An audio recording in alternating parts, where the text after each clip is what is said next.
You are now listening to the Minority Trailblazer podcast. Let the story begin.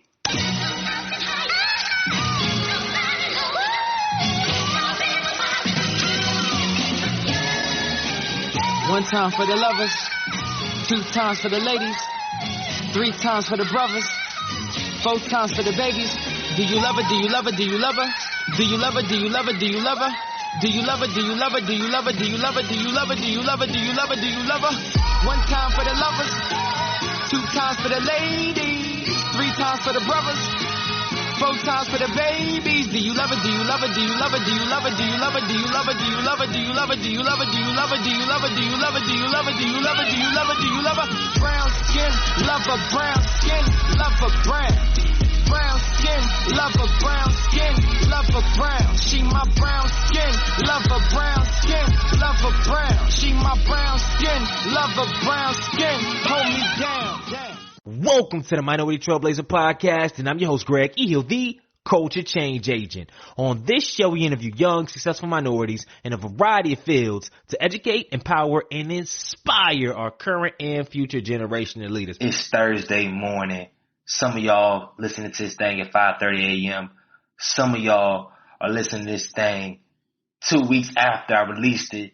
Some of y'all listen to this thing years after I released it. I don't know when you're listening to it, but you're here now, and I appreciate y'all. I got a couple words I want to say before we get into this episode, and the energy I want to keep on this episode, which I'm telling you, this is one of the longest episodes of the season. It's like an hour 45, but it is refreshing. It's needed. And it's full of culture. This episode is special. I'm telling you, it's special. So bear with us. Also, too, you can hit the restart button anytime. Now, I'm not talking about a podcast. I ain't talking about anything abnormal. I'm talking about life. I'm talking about business. I'm talking about whatever goal you had at the beginning of the year, whatever goal you had for your life originally when it was planned out when you was a kid, or you're a kid right now, you can hit restart. That doesn't mean that your kid gonna go somewhere. That doesn't mean that that doesn't mean that stuff is gonna revert back to anything else. Like, nah, the stuff that you got yourself into is gonna stay there. It's good. It's there to go. I apologize. The credit card that you in right now, it's still gonna be there after you hit restart of your mind. So I can't even finesse and act like that's gonna change. But what can change is your habits. What can change is your mindset. What can change is your circle. What can change is that thing in the back of your head that's telling you right now that you should quit. You don't deserve it. You're not worth it. And I don't know why that's so hard. And some of y'all can just go ahead and do the little 15-second boy or double speed and skip through this part. But I just feel like somebody out here needs that message that you can restart. Give yourself, I don't know if I can give you permission, but I give you permission to restart. Go ahead. After this podcast, or shoot, if you need to restart that bad, after hearing this, don't even listen to the rest of the podcast. I mean, just to be honest, if it's at the point right now where you just going through the motions, you just consuming content on a daily basis, consuming, and not giving nothing out, because you just trying to get away, you need to turn up. You need to get back into it. And I've been there. That's why I'm talking about it. That's why I've been there. I've been there for months, almost years at points. Living a lie, doing the wrong things, going through the motions. But that's okay. You can restart, man. We need you to restart. We need to be having deeper, more honest lives, not conversations. Because this podcast is about deep, honest conversations and growing that. And that's great. But we need to have deep and honest lives. Like even in my own personal life, this conversation I'm not having that I need to have. But the time has come. And I hope y'all can tell by the energy, man. The time has come. Like we back. Like the same energy that y'all had for some of our most loyal listeners. I'm talking about in November 2015 when y'all heard that boy voice. And we got on the mic for episode 1 where I was interviewing the people I knew from A&T that were doing good stuff. We got it back, man. We hit the restart button. It took some time. And there's still things when you hit the restart button that you have to do. But my mindset is a little different. And it's okay. So I don't know who I'm talking to out there. If you need to hit that restart button, go ahead and do it. But until then, let's jump into this podcast. Let's raise it up, turn it up, because you like coming this thing talking a mile a minute and all excited. And I'm still excited. But remember.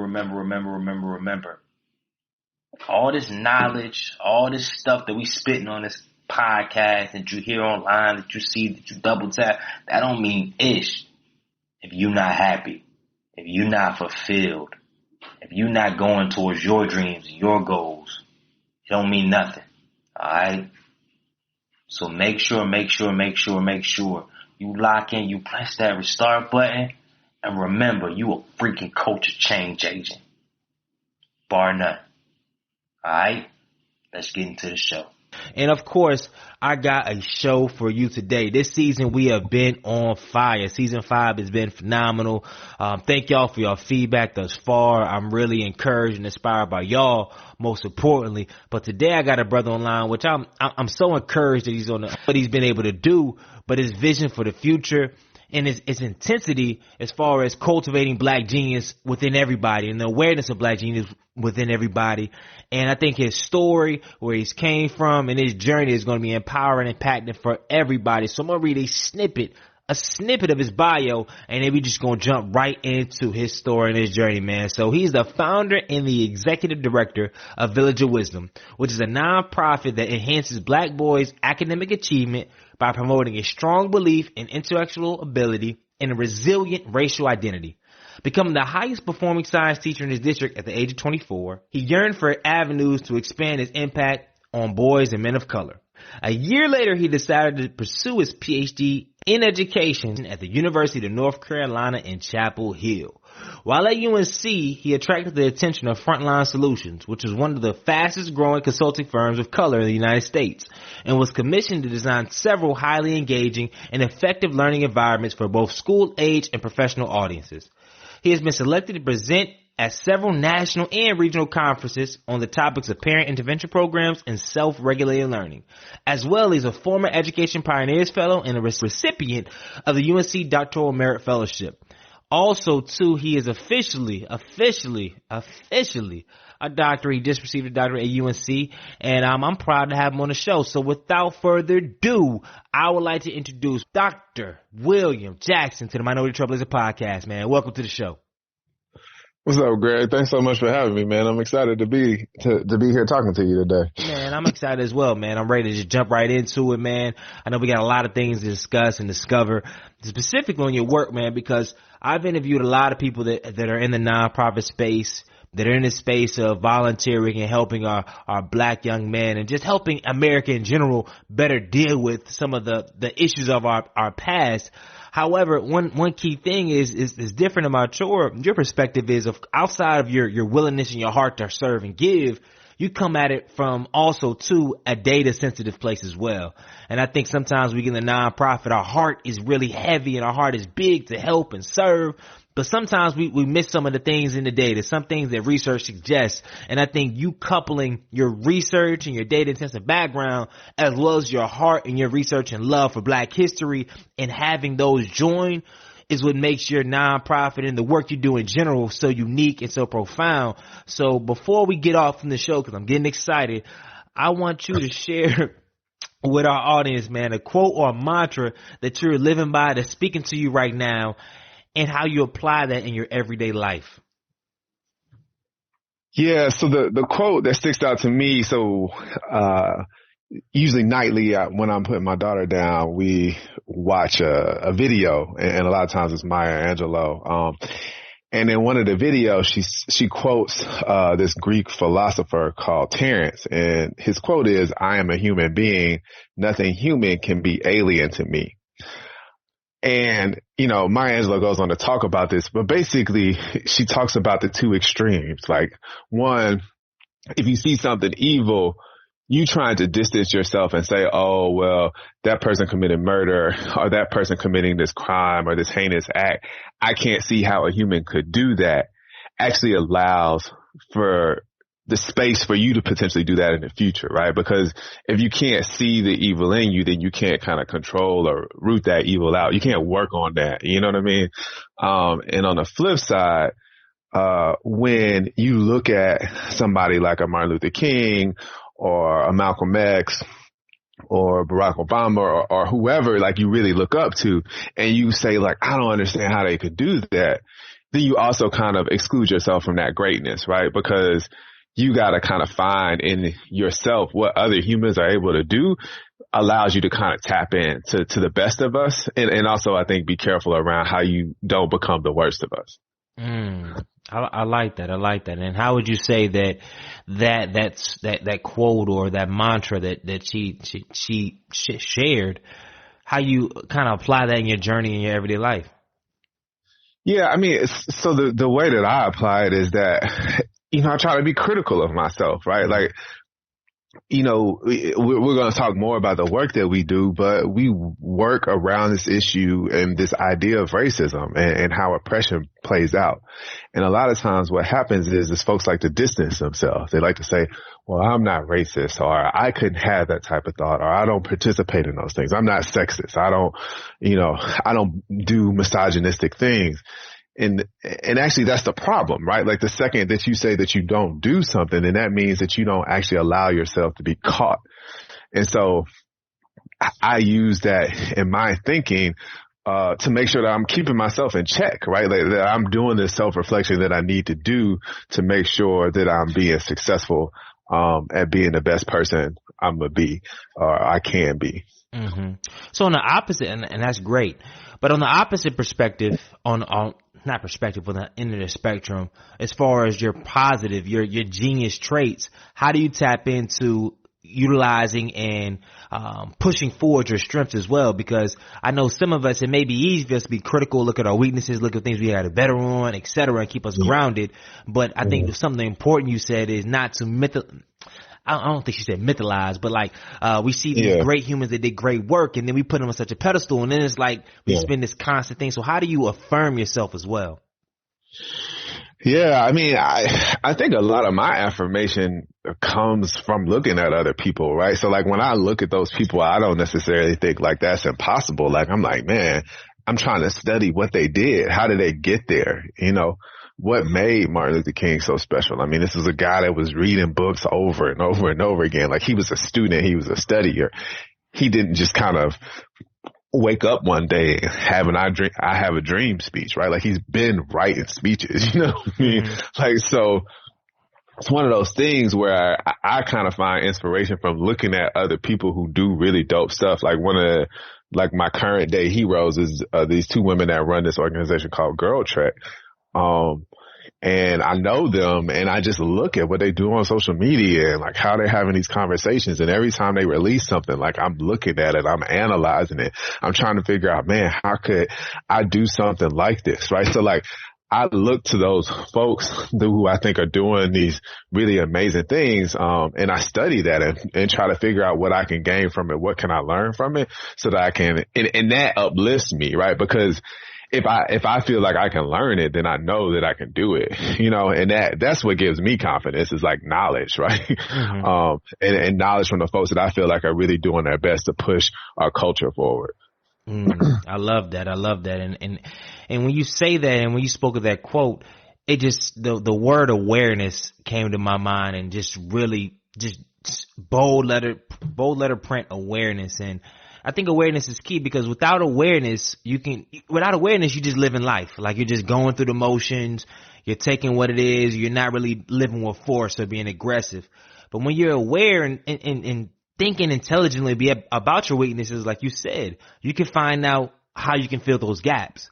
That's we don't think about weaknesses just to say, okay, we got a weakness. No, the weakness is you can find out how you can fill those gaps, or how you can place people while you have executive board of directors, while you have other people to help out in certain things of what you're doing now. Like, that's the reason, as well as your strengths, so that can allow you to say, okay, where else can I help, and how can I keep growing them? Because, we're as we get older too, your strengths and the things that you're good at, if you're not continually immersed in them, like Martin Luther King continued to read, and we'll talk about what you're doing as well as continue to be immersed in the work that you're doing with black men of color, then you can kind of lose that edge. You can kind of lose that spark. But before we even jump into everything that you're doing and your past and your background. I just want to stay current right now.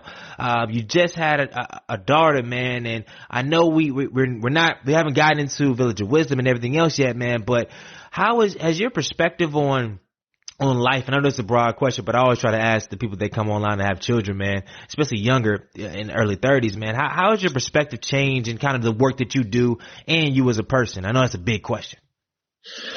Yeah, man. I think, one of the things that came to mind, to directly answer your question, and I got a little bit of a tangent, so I'm going to tell you my tangent ahead of time. But so I was at a school board meeting, and I was talking about, they were about to hire a new superintendent, and me and some of my colleagues and the folks that I work with, we were trying to impact the decision that they were making. And when you make a statement at a school board meeting, they want you to say where you live. And what that put me in the mind of was telling them what school my daughter would go to. Cause I live on the east side of Durham. There's a school real close by called Y.E. Smith. And I started to say the statement that I think a lot of people say, which was, my daughter will be good, but I'm worried about the kids around her. And in that moment, I caught myself. I said, wait a minute. Like, I actually can't be good if my neighbor isn't good. Right? Like, my soul shouldn't be right. Like, I shouldn't feel good about the fact that, my kid will be good, even if the people that live right beside her are going to be good, right? Like, if she's growing up with the little girl across the street or the little boy across the street and he's not good, then that means she can't be good, right? Because her friend is going to be hurting, right? Or even worse, because that person isn't good, then that brings pain into her life. And so that was that was like a really kind of like awakening for me. Like, that was another time of like catching myself, like, wait a minute, like, we always do this thing of like distancing ourselves, right? Like, that's a way of classism, right? Like, my kids will be good. No, they shouldn't be good, right? Because if you're not willing to put your kid in the same school as your neighbor's kid, then really, what are you doing? Like, how are your actions being representative of what you believe about the world? And that's a really tough thing. And I know, like, for a lot of parents, like, we want the best for our kids. And I think we have to start really examining what that means, right? Because how can we have the best for our kids if all kids can't get the best? And what kind of world does that set us up for? And kind of related to that, I remember early on when I was working at Frontline in a consulting firm, there was a woman that worked there with me, and she was like, let me know when you start actually working with girls. And because we're a family-centered organization, actually we made the switch, probably 3 years ago now to be in an organization that serves families, Black children of all genders, right? So like anybody, whatever kind of kid you got, we want to work with you because we think it's really hard to have a family-based organization and say like, oh, well, we're only going to work with families who have boys, because that just gets complicated as soon as somebody has a boy and a girl. Yeah. Nah, that makes a lot of sense. And you said something that was like mind-blowing to me that I've never really thought about in that way, in the sense of how can I fundamentally be good? Cause we like, people think about it, but we think about it in like high level terms. Like, how can I be good when I see my brother starving, when I see my brother homeless? And we say about it, but when you really think about it, and it really brought to my attention, especially when you're dealing with children, they really maybe can't handle emotion, can't handle certain things. And she goes across the street to a friend that is struggling. Their parents are in financial straits. They're doing this. And of course, she's going to be impacted by the stuff they say, because you can't control her. You can't control her environments, her interactions, what goes through her head. And that has a direct impact on her life. And then I thought about it too. When you think about that certain parents that say, okay, I want the best for my child. And not to discredit people from giving their child great clothing and anything like that, but just stay with me, audience. So say they want the best for my child. Their students come and they got Jordans every day. They got the freshest gear and they're great in school. They're doing all this for their child, right? But then the other children don't have that. And then sometimes they may create bullying or may create envy and all these emotions that as adults some of us can handle whatnot, but as children, a lot of strife can come from that. Like that's a huge conversation. But now I think about it, it's like there's certain things that we want so bad for our children. We think about what does that classroom need? Like sometimes as maybe, and I'm not speaking for parents, but even myself as a teacher, I'm like, man, back in the day, what if I've never heard a parent be like, and this is isolated. Some parents may do this, but saying, okay, what does the classroom need? Okay, my child is doing this, or having that frame of thinking, like how did that affect my classroom? And even as us as adults, when we make decisions on what we buy, where we eat, where we purchase, what we do, really consciously thinking, okay, who else is being affected by this? And then making actions accordingly, man. Wow, that's a big challenge for myself, man. So I'm glad you brought that up. Yeah. It's a challenge for me, man. It's hard every day. But I guess to have some linear format, because I know we can have a great dialogue and discussion on day that I know we got some linear folk to be like, okay, so where to get started? Who is this guy? All this other stuff. So before we get into kind of what you do currently, man, tell our audience where you're from and your background and who you were prior to high school, man. Just the whole coming to how you made yourself. Yeah. So I'm originally from, I was born in Piedmont Hospital in Atlanta, Georgia. I grew up in a city outside of Atlanta called Riverdale. I got a show on Netflix for Riverdale, man. I heard Waka Flocka bringing that. Riverdale. I heard that. Yeah. No, there's a lot of folks. So Old National Highway. So Ludacris raps about Old National in his like album Word of Mouth. And it's a part of town that a lot of black folks are from.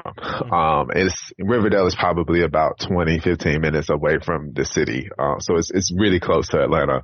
And then by the time, so Waka Flocka and 2 Chainz are from this area and they went to like the high school there. And when it was getting close to time for me to go to middle school, my parents' decision was to move me to Fayette County, which was so we went from 15 minutes away from the city to about 20-30 minutes away from the city. And basically it was to kind of get me to better schools. Like you see how this conversation is kind of circuitous. Yeah. Anyway, so parents put me in this school and that's kind of, that's where I grew up and stuff. And so one of the things I think about a lot that I think has shaped me and a lot of decisions that I make, I tell people a lot of times, that I think my mom brainwashed me. And what I mean by that is that when I was growing up, I didn't really realize that there were white scientists. Like the only scientists I ever heard of were Charles Drew and George Washington Carver and Mae Jemison. Like that's, that was a scientist to me, right? Like, and so it's not that I was super aware of that at like 8, but like when I reflect back on it, there was never any doubt in my mind that I could be a scientist. Like I actually remember, and this was like a bad social choice at the time, but I remember being in 2nd and 3rd grade needing glasses. And when my mom asked me what kind of glasses I wanted, I said I wanted gray glasses, like the gray chunky boys, so I could look like a scientist. Wow. Again, you one of those kids. I got you. Not a good social decision, again, but that's who I was, right? But it's also interesting because sometimes, like I think in our culture, sometimes in our society, the messages that we get is that black folks aren't that, right? Mm-hmm. But see, me trying to be a scientist was actually me not trying to be black. I was trying to be black because I thought scientists weren't black. You get what I'm saying? Wow. And so that's kind of like the complicated like narratives that are kind of created for our kids. And I'm super grateful to my mom for doing that for me because I never questioned. There was never any like distinction or pull for me between my blackness and my academic identity. Like it wasn't like, oh, you're trying to be smart, so you're not trying to be black. And the way that Atlanta is set up, there's just so much diversity among black folks. And for people who've been to like a HBCU and stuff like that, you kind of know what I mean, where there's just like a whole bunch of different black folks in that place. And so that's kind of like what it's like to grow up in Atlanta. Like there were so many like male role models that I could look to and examples of like black folks who were making it and women who were making it as well. So that I always feel like that was a really big part of my upbringing. And even like when I was in the AP and gifted classes, like I know a lot of my friends who grew up in other cities and other places, like they would say they were the only ones. But I was never like the smartest black person in my school. Like there was always like 8, 10, 15, 20 other black folks who were like, you know, just genius. You know what I mean? And so it wasn't, I mean, I was doing well in school, but there was always somebody like, damn, I don't think I'll ever get those grades. So yeah, I mean, that's a lot about my kind of upbringing and, you know, pre-college stuff, pre-high school stuff. Yeah, that's interesting. How did you ask her, now that you have a daughter, how she was able to consistently? I mean, of course, media, not to age you, but media wasn't like everywhere. You didn't have a cell phone in like middle school or something like that. But how did she do that? And what was her? Did she do that intentionally, or was that just the auspice of the household? Yeah. I mean, I think it was intentional. So my mom was a second grade teacher. She taught in Atlanta public schools, and so that was in her, you know what I mean? And that's what she wanted to give me. And she does it now with my daughter, right? Like every time she sees her, she's like, hi, my little astronaut, you know, you're going to be an astronaut. You know what I mean? So you can tell, like, as soon as you start talking to her, that's what she believes for kids. And she believes that that's important for kids, and especially for our children, for black children, that they get these positive messages. So all of the books that I saw, the t-shirt, she just gave me a t-shirt for Salome, my daughter, that has all these like black greats on it. It's like this little small t-shirt that I used to wear. So she gave it to me.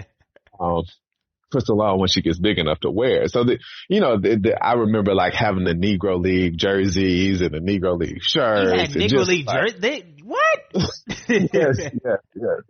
So, you know, it was like, it was just a thing, you know, and even like I think about my uncle, like that's what he, has like all of these like black sports figurines, and he's got like the Negro League jerseys and shirts, and he might have been like the first one, who got me like a hat or something like that. So that was just like, I kind of refer to it as a privilege that I had growing up, is that I had a mom who I think really understood that was super important. Like black women typically do, like they don't need a whole bunch of research. They just know, like, I'm trying to tell you, this is what you need to do. Are you going to listen? You right on that. You are exactly right on that. Are you an only child? Yeah, my mom's only child. So I have a brother and a sister, that I didn't really grow up with. So my sister lives out in Sacramento, and my brother, is also from Atlanta, but he's a good bit older than me. I think at least by like 15, 20 years. So, you know, we are, you know, blended. We have a relationship now, but like, you know, when you're 1 and that person is 18, it's not like, back and forth there.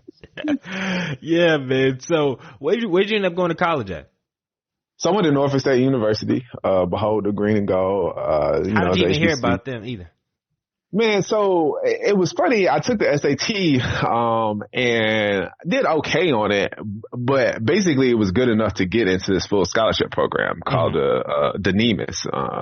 And so if you were doing science, technology, engineering, math, a STEM, you know, thing, then they would give you a full ride if you had the grades and you had the scores. And that's how I heard about it. They sent me a letter and they were like, hey, we want you to apply for this full scholarship. And I'm like, apply for a full scholarship? You mean I ain't got to pay for this? No, what? So, that's a lick. I was like, yeah, I'm definitely applying. And my mom was like, you're definitely applying. My dad didn't want me to go. But he warmed up to it. And I think ultimately, you know, it was a great decision. It's one of the best decisions of my life. Cause even though my mom went to Spelman and like had an HBCU experience, like I didn't really process or understand what I was about to do and like how different it was going to be. Because again, like you got to remember, like I grew up in Atlanta, like there's a whole bunch of black folks around. And even in my like mixed high school, like there's still a lot of black people who are doing well. And so it wasn't, I didn't really understand what it meant to like go to a predominantly white institution or what it meant to go to a historically black institution. But now having gone and having had another 4 years of like protection and kind of like this opportunity to think about my identity in like a non-limited way and not be boxed in and all this other stuff and things that I don't even think you think about while you're there, but just now kind of reflecting back on it, I'm just super grateful. And, you know, just will for always be grateful to my, you know, to my, institution, my main, like school, Norfolk State University. Man, that's huge. And what was your major when you, were in college? Chemistry. Oh, so initially chemistry. And why? So growing up, you always wanted to be a scientist. Was that like the main push for yourself? Yeah. So I was, so I actually applied to Georgia Tech, didn't get in. And I wanted to go for biomedical engineering, but I was also really good at chemistry. And so Norfolk State didn't have biomedical engineering. You gotta think this is like back to 2002. So it's like a brand new like space. Wow. And so what I did is I did like chemistry with a pre-chemical engineering track at Norfolk State. And yeah, I wanted to create artificial organs. Like that's what I wrote on all my like college applications. And from the majority of college, that's what I thought I wanted to do was like after I got done with this degree, I was going to go get a PhD in biomedical sciences and try to figure out how to create artificial organs. So what changed? You know, a lot of stuff, man. Two things. One thing is I remember sitting, so I did like these summer undergraduate research opportunities that they do like in the sciences, like they offer this, like if you're in the STEM field and you listen to this right now, you need to be looking for like a research opportunity in the summertime. They pay, you know, as well, if not better than like any summer job you're going to find. And it's a whole lot easier work and you learn a lot more. But the third time I did it was actually at UNC Chapel Hill. And I remember, sitting next to this black woman next to me and we were in the same lab and I looked at her and I was like, yo, like, why do you do this? And she turned and looked at me and she was like, I do it because I love it. And I was just like, man, I don't think I feel the same way about this. Like, I like it. You know, this is cool. This is interesting, but like, I don't know if I love it like that. And the other thing, man, was that when I graduated, from Norfolk State, there were like 6 other, I looked at this the other day because of something my mom made for me. There were 6 like graduates in chemistry period that year. Wow. And I was one of 2 men who were graduating. And I realized now that the other guy was kind of like older and had come back to school or something like that. Cause I didn't remember that he actually graduated with us cause he wasn't kind of like in our cohort. And I just thought to myself, like, you know, Norfolk State is a fairly big HBCU. Like they average about 8,000 people on campus at a time. You know what I mean? Like there's about 8,000 students enrolled. And there's only, first of all, 6 graduating with a chemistry degree. And then there's only 2 guys that are graduating with a chemistry degree. Wow. Like that math didn't add up to me. Like I knew something was wrong with our society, right? Like, and I had a suspicion for a while. Like something's not right. Like I was starting to wake up. Like I wasn't there yet, but, and I liked tutoring. Like I liked helping people learn chemistry. And so I decided to go teach. I hadn't taken any like education courses or anything like that. But you know, with how the world is set up, if you're a black guy who's got a chemistry degree and you say you want to go teach science, then somebody's going to put you in a classroom. Somebody's going to put you in the classroom ASAP. ASAP. So how was your first year and how long did you end up teaching, man? I ended up teaching for 4 years. Okay, so walk us through like the first year and then walk through the first year, but then also too at the end of it, man, how to kind of feel and what did you feel that you gained as a human and what did you feel that you gave? Yeah, I mean, so first year I taught in Hampton City Schools, which is, you know, right there up there next to Norfolk State. And I taught 8th grade and it was great, man. You know, I learned a lot about the kids. I learned a lot about myself. You know what I mean? And I learned, I really learned a lot about like when folks don't understand stuff. Like I feel like I'm really good at like kind of figuring out when somebody like missed like the cognitive stare. Like if you think about stairs, like going up to the next level, like I'm pretty good at being like, ooh, they just missed a step. And I don't know if they're going to recover from that. Like we need to go back to that stair and give them like, to make sure that so they can see the next step so they can get to where we want them to get. Right. And that's what I think that experience showed me a lot, because teaching physical science and chemistry and all that stuff is like really like logical, that like folks need building blocks, and if they don't have the building blocks, then they can't move to the next place. And so I got pretty good at like trying to break down complex ideas, or ideas that folks felt like are like really far out there, and create analogies and all that other stuff to make sure the kids could understand it. I mean, and I got like energy, man. I got so many lessons. So fast forward a little bit, I'm in Atlanta public schools. And there's this one student, just brilliant dude, would show up, talk a whole bunch of trash, never really pay attention, but ace tests. And one day we were while I was in Atlanta public schools, I got a master's in education, or a master's of arts and teaching. And so we had to do this research project. And so we sat down and we interviewed this student, because I knew he was going to say something dope and crazy, because that's who he was. And, asked him like about what he thought about schools and like what would need to be changed. And basically the conversation got to this point where he said something about, he was like, y'all ain't really in the community. And I was like, I mean, but the school is here. Like we're in here. He was like, yeah. The school is in the neighborhood, but y'all don't come to my neighborhood to do things. You know what I mean? Like you're not having the PTA meeting in my neighborhood. Like you're not out there on the weekends. Like you're not in this neighborhood. Mm. You know what I mean? Like, yeah, you come here to work, but you don't live here. And those words just kind of really rang true. And I took it personal, you know what I mean? Because I should have, right? Because he was right. Like I wasn't in his neighborhood. I was probably way closer than everybody else, because I did live down the street. And if I would have went to high school there, like based on where my house was, like I would have went there, but I still wasn't in his neighborhood. You know what I mean? Yeah, because you could live closer somewhere. Like we say we in Durham, or we live close to East Durham, or we live close to Train, but we don't be there. Yeah. You don't be there, because you could still live here and still not be there, right? Mm-hmm. Like and so that was that, he just taught me a lot.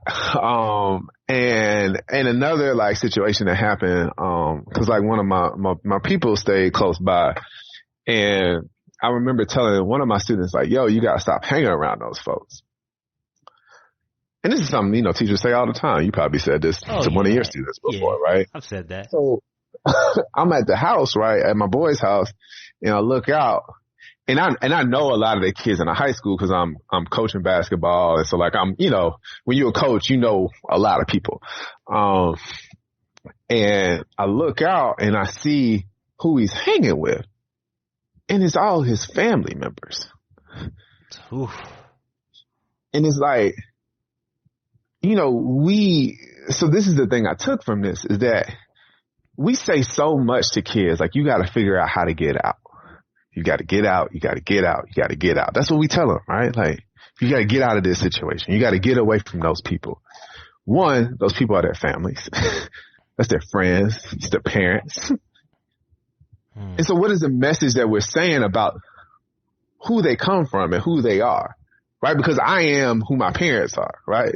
I am Lily and I am Harold Jackson. Like they are the biggest part of me that I can think of, And I couldn't imagine if somebody said, hey, you need to get away from those people. Like I need to get away from my cousins. I need to get away from my brother and sister, So that's one like key learning. And then the other thing about it is that when you tell kids to get out, then think about the other thing that we're really critical of Black folks about, not giving back.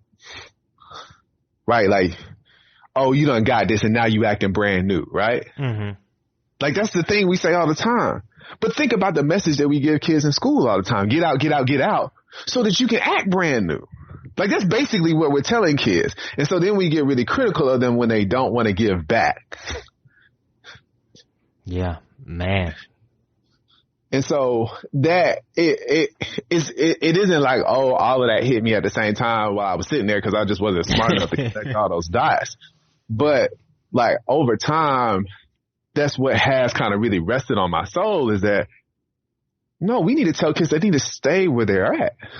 The thing, there's nothing wrong with your community. There's nothing wrong with the people in your community. What's wrong is the pressures, it's the systems that have been set up to make those folks fail and to make the decisions that those people are making. Cause them kids ain't out there slinging, selling dime bags for $10, $15 because they think it's cool. Like they doing that so they can eat. So their mama's light bills can stay on. You know what I mean? Like, and in some situations, like it's an even worse decision than that. And I ain't even going to talk about, but like, you know what I mean? Like, and so like we make these decisions and we say these things about these kids and we kind of distance ourselves from them because I think like what Javante said, we're not there. And if you aren't there, then I feel like you don't really have, you should think about it a little bit harder. You should spend some more time there because the more time you spend there, I think the more complicated you begin to understand the situation is, and you begin to understand that this actually isn't really about who they're hanging out with. It's about the societal pressures and the systems that have been put into place that make the decision that those kids have to make really, really difficult and sometimes impossible. Yeah, you said a lot there, and it's I think the biggest thing you said was especially dealing with the young people is that insight piece, and it's hard to really have informed insight when you're not there consistently. You don't live in those spaces because I mean a lot of times, especially me as a teacher when my first year teaching, I think half the time I was thinking really intentionally about what I was saying. I talked to those students, I understood, but then there was sometimes I said, well, I'm black. The student's black and I give them this advice, he should take it. But just me being black doesn't mean that I understand every black experience. It maybe overt signs of racism. So, okay, cool. But that doesn't mean that I had to grow up in certain households or that I currently live in certain situations with other members. Like I don't know that. So me just saying, like you said, saying little side comments or stuff that we want to help. But we're not really, and I'm not going to call us lazy, but we're not really digging deeper to really help at the root. And that's why a lot of students, specifically probably the more troublesome students, be like, come on, like they feel like, oh, there's all these black teachers in the school. How you have all these black students acting out? It's really layered, man. And it's something to really think about, man. So with all that being said, though, why did you end up leaving education? So, I mean, it was that. So, the first wake-up call was, like I told you, in college, right? Mm-hmm. So I look around, I don't see enough people. I'm like, something ain't right here. And, it was the words of my students. It was the fact that folks, like, had put all these accolades on me and saying that I was, like, a great teacher because my kids were getting really good test scores. But the thing was, is, like, I knew, like, that end of grade test actually didn't mean a lot for that kid. Like, you don't put your end of grade test scores on your college application. Mm-hmm. Like nobody's checking for that on a resume.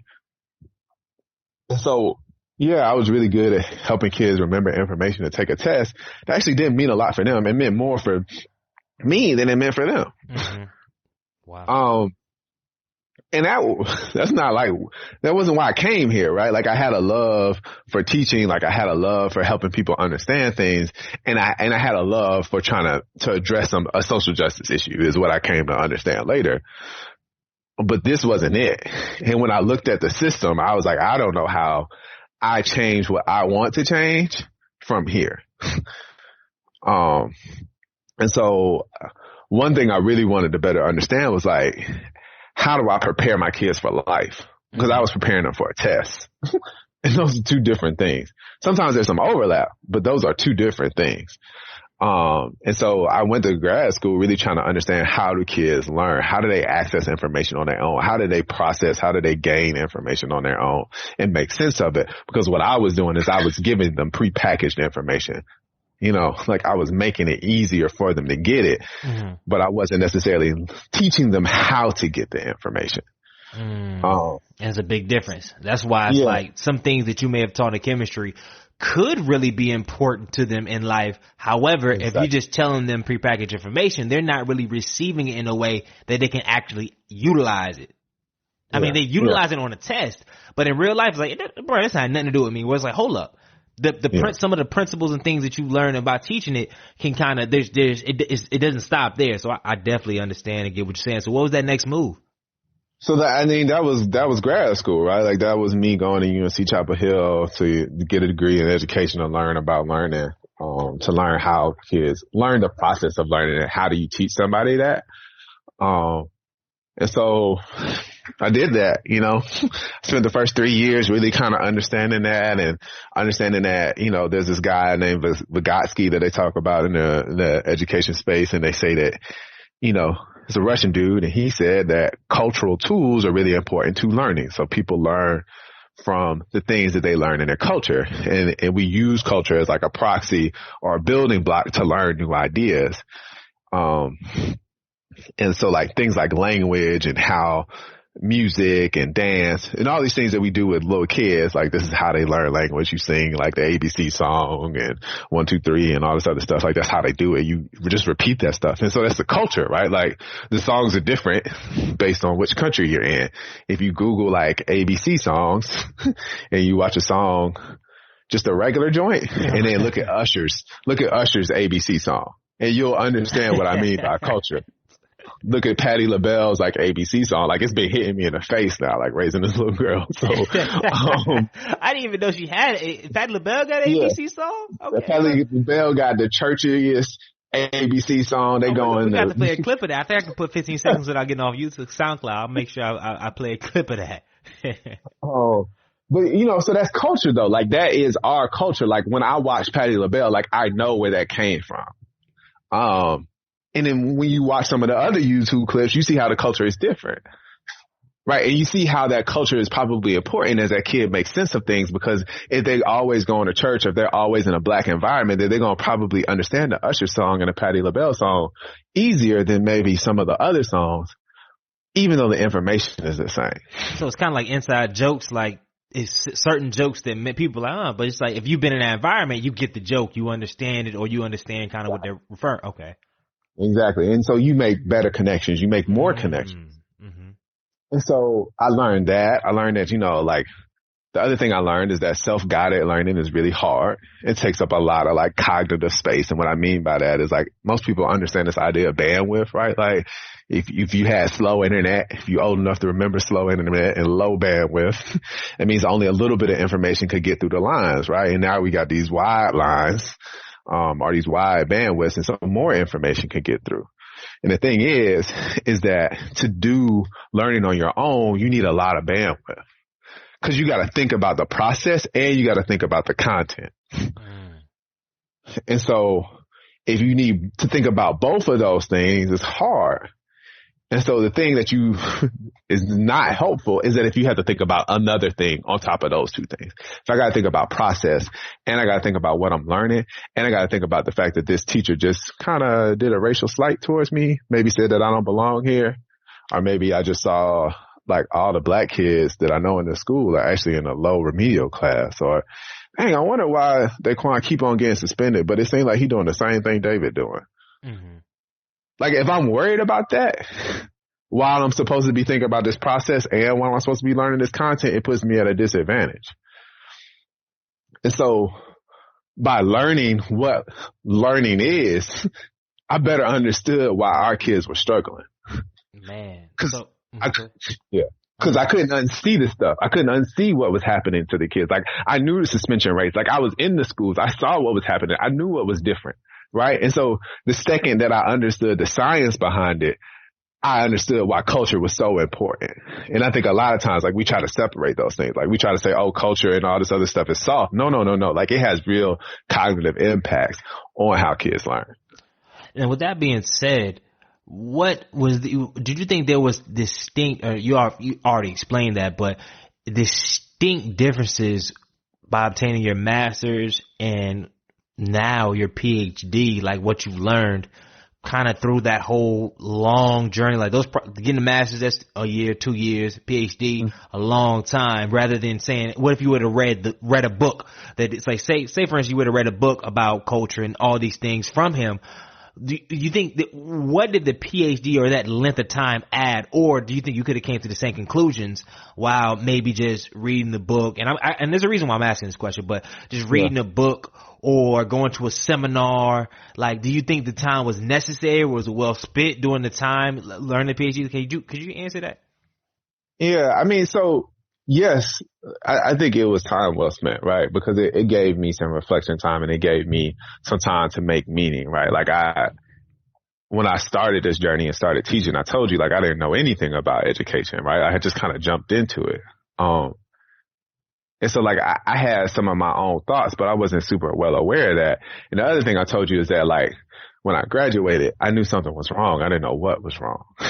So if you asked 2002, Billy, that's what they was calling me at the time, like, what was going on, I wouldn't have been able to tell you all the stuff I just told you. Like, I had no time, no room to process all of the things that I was seeing. So I think that's the biggest, like, benefit of a PhD is that, like, if you have, like, a really kind of complex thing that you're trying to figure out and you're trying to understand how the world works around this particular thing, especially PhDs in, like, the social space, like education, sociology, psychology, like, that's what helps you. And the other thing that a PhD is supposed to be about is supposed to be creating knowledge, right? Like, you're supposed to contribute information to a space. And so the other thing, the reason why it would have been really hard for me to get some of these insights is that some of this information just wasn't there yet. So the best book that I've read that kind of, like, recounts what I just said, it probably says it better because she wrote the book. Zaretta Hammond has this book on neuroscience and culturally responsive education. And she talks about these things of, like, how culture impacts the cognitive processes, or, like, how the brain works and why that's important for how we teach kids in schools. And so that book didn't come out till 2016. It's 2018. Wow. You know what I mean? Like, I was 4, maybe 5 years into my PhD process when the book hit the shelves, right? And it is the first book that I've seen that kind of does that good a job of describing what I just talked about. And so for me, there was a particular thing that the knowledge that I was actually trying to acquire just wasn't there yet, because you got to think about our history. We're 50, 60 years out of the civil rights movement, right? We're less than 200 years away from slavery. Like, we actually Black folks haven't had time and the privilege of academia long enough to create the knowledge that we need to create to be able to deal with the oppression that we're faced with. That's heavy. That's heavy. And so, yeah, I mean, I think if that's, like, what you're trying, if that's what's keeping you up at night, if that's what's scratching your head, if that's what you're trying to access knowledge around, then there might be a good reason for you to get a PhD, because arguably maybe the knowledge that you're looking to gain has not been written yet, and you're the one that you've been waiting on. Got you. Because I've always thought that because I'm always like, 4 years? I mean, I understand, daughter, you don't want to just hand that out, but I'm like, in 4 years, that's fast. That's a fast track. 4 to 8 years, really. I'm like, that's almost a decade of life. Like, what? Like, every single day, 365. Like, what are you doing? Like, can you read that many books? Can you write that many papers? Can you, like, what? Yeah.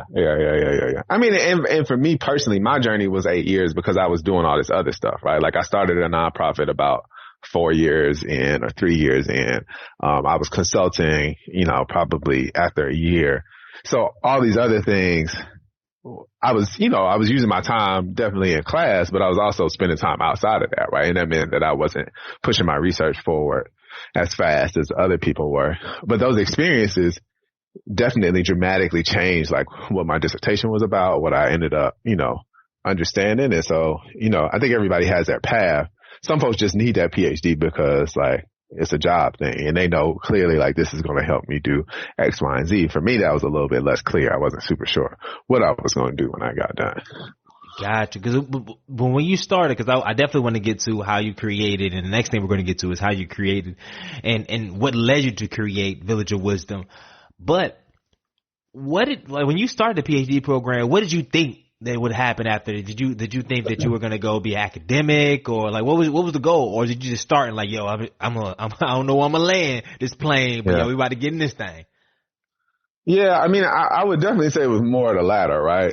I had a pretty strong hunch that I wasn't just going to go and be a professor, right? Like folks would ask me like, oh, are you going to go teach? And I was like, I'm probably not. I think I knew I wanted to be in the school systems, and I just wanted to be at like a higher level to like impact how teachers were like teaching, and how like education was working in school systems or like adjacent to that. And I didn't really know anything about nonprofits at that time when I was going in. Like I didn't know anything. Like I was 25, had, taught for those 4 years, and I just really didn't understand a lot about the social justice space, or the nonprofit space. So I didn't see Village of Wisdom. I thought maybe I might start my own school kind of going in. But I wanted to be able to like impact how people were thinking about how we were doing school. That was it. You know what I mean? I didn't know what job that was going to be, so I guess I was pretty clear about the career. I didn't know what that job would be though. Gotcha. That makes sense. So with that being said, what led to, outside of course, you shared your narrative already, but Village of Wisdom, where did that come from? Did it come like, where did it all, come from during your research and during your time in your PhD program? Yeah, I mean, so the biggest thing that happened is that after I took like all of those kind of just learning about learning courses, and self-regulated learning is like the way they refer to it. I ended up taking this course on racial identity and socialization. So I was looking for a course, one of the years, like as I was getting close to the end of my coursework, and I was looking for a course, and I came across this course, and I was like, man, this looks really interesting. I had never heard about racial identity and racial socialization. So I took the course, and basically like the short version of the course is that when black folks feel good about their identity, like they have better mental health outcomes and they have better education outcomes. And so couple that information with, I was working for this consulting firm that does a lot of consulting in the philanthropic space, or to like large foundations, like, the Kellogg Foundation gives out a lot of money, or the Ford Foundation gives out a lot of money every year. And in particular, during that period, there was a big push around boys and men of color. And that big push ends up like being the climax of that ends up being the My Brother's Keeper initiative that President Obama puts out, right? So this consulting firm is like helping people think about this. And so I'm getting the purview of like hearing about all these national programs that work with boys of color. And the thing that was really kind of strange to me is that I was looking at the people that were being funded, and there was a lot of people working with boys of color, or black boys or brown boys. And they weren't talking about the fact that they were black. Like, how do you help people who are suffering from a racial academic opportunity gap and you don't talk about race? If your sole intervention is to give more tutoring to those kids, to give, more STEM classes to those kids, and not to say that they don't need those opportunities, because those opportunities would be equitable. That would mean that they got the same thing other kids got.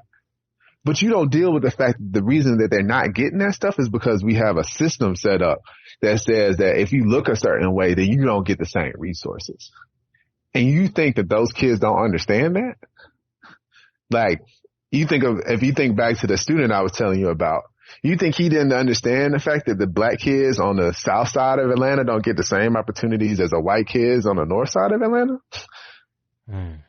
But when you go and try to help them, quote unquote, which is another whole like issue, you don't actually talk about the fact that, yeah, I know when you get pulled over by the police, they're going to hem you up unnecessarily, and you got to hold your hands on 10 and 2, and you just need to keep it cool. But we're not going to talk about the fact that like your race is a part of that. That's and wild. So that was just kind of crazy to me because I was like, isn't this like a big part of the problem? And of course, you know, the more I learn about how culture is impacting these things and the more I learn about learning and how like if your attention is diverted, then it's not a great time to learn.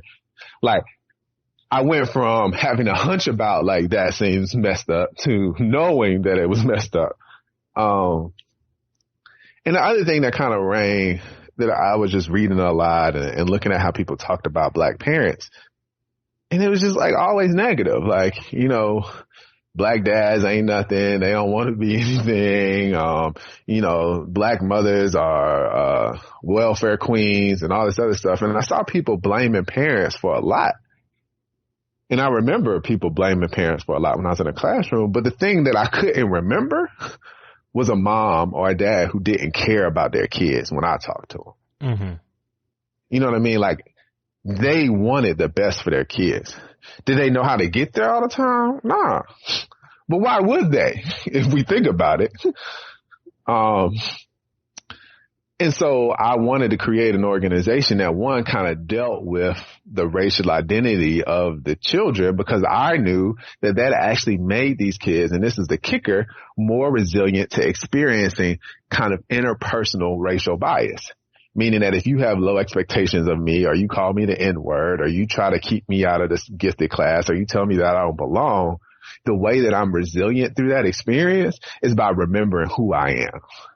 Right. And so that goes back to the stories of my mom telling me who I was when I was a really young kid, that I could be a black scientist because there were all of these black scientists. And so whenever I had those experiences, it didn't matter because my identity was so built up that your negative perceptions of me couldn't actually impact my self-esteem. And so I was trying to start an organization now that I understood those things that would support parents as they did that for their children. Man, that's huge. And I think the thing that I took out of it, I took a lot out of that, but the biggest thing you said something at the end as far as your strength and your comfort in those times where maybe there was some racial tension or you've been doubted or slighted was in who you were. But I guess what you're saying is some people or some, especially when you're dealing with children, if they don't have necessarily a strong identity of who they are, so when those times come, they automatically go through these self-defeating thoughts of, you're right, they create kind of their own low self-expectations, right? Yeah. Yeah. I mean, think about how many times you've heard an athlete, a rapper, whoever, who's a black person who's made it that said, like, I remember the time my 6th grade teacher told me that I was going to be dead and in jail by the time I hit 21. How many times have you heard that? Yeah. And so how many kids get that message and don't have the resilience of that particular person? And we blame the kid for not having that resilience instead of blaming the teacher for saying that crazy stuff. Yeah. And then those scars run deep because as you see, a lot of and not a lot. I'll be very privy of my words. Not a lot, but there's been instances where rappers that when they lose money or when they lose things, they go back to, not go back to, but it creates a whole lot of issues, and a lot of them really don't stay on top for too long. Because it's not, they can achieve all the success, all this validation from the world and everything else.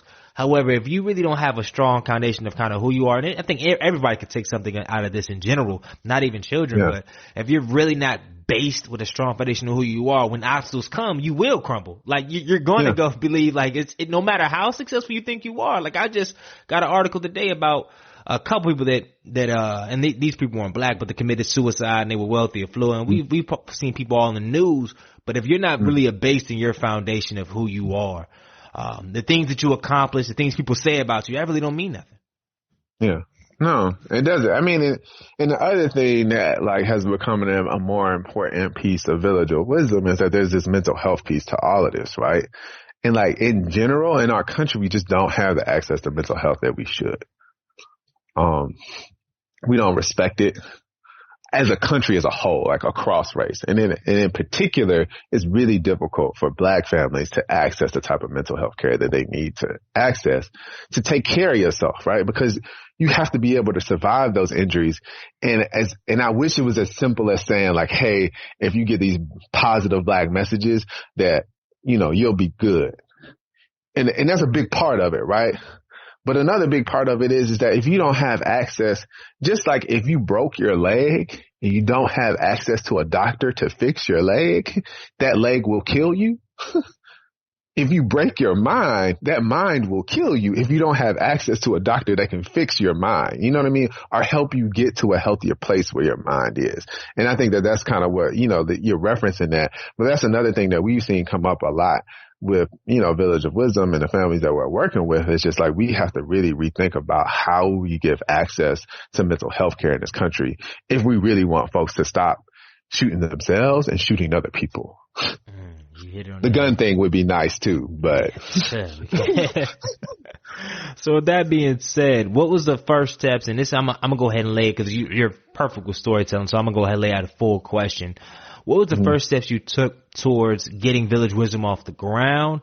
And then if you can, over the last couple of years, just showing kind of where it's grown to date. Yeah. So, I mean, getting it off the ground, I had self-doubt. Like, you know, this is why like having good people around you is so important. Cause even somebody like me, I wasn't like living in myself. Like I had this idea.